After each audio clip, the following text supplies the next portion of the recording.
Hi, this is Chaplain Aram at the Gardens at St. Elizabeth.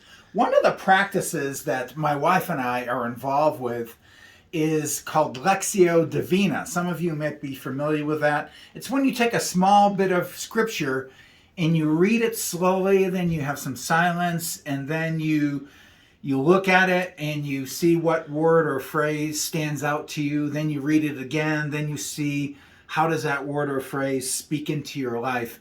But the key to Lectio Divina is that you practice it in community.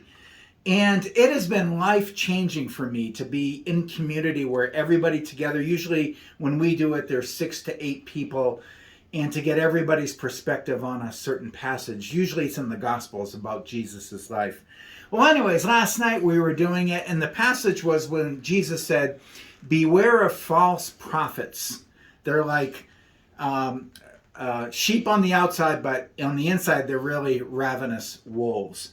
And we got to talking about that. And one of the things that came out from that time was someone said, well, instead of saying beware of false prophets, you think of people out there, the us and them thing. Sometimes false prophets can be like, substitute the word messages or voices. Don't we all have false voices or messages that bombard us in our head? Things, whether it be from without, from the culture, that are giving us lies.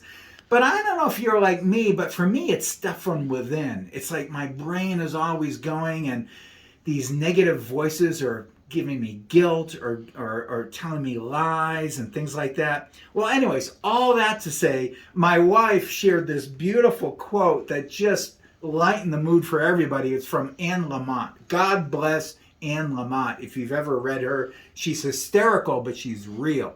But anyways, Anne Lamott said this: "My mind is like a bad neighborhood. I try not to go there alone." Isn't that beautiful? My mind is like a bad neighborhood. I try to not go there alone.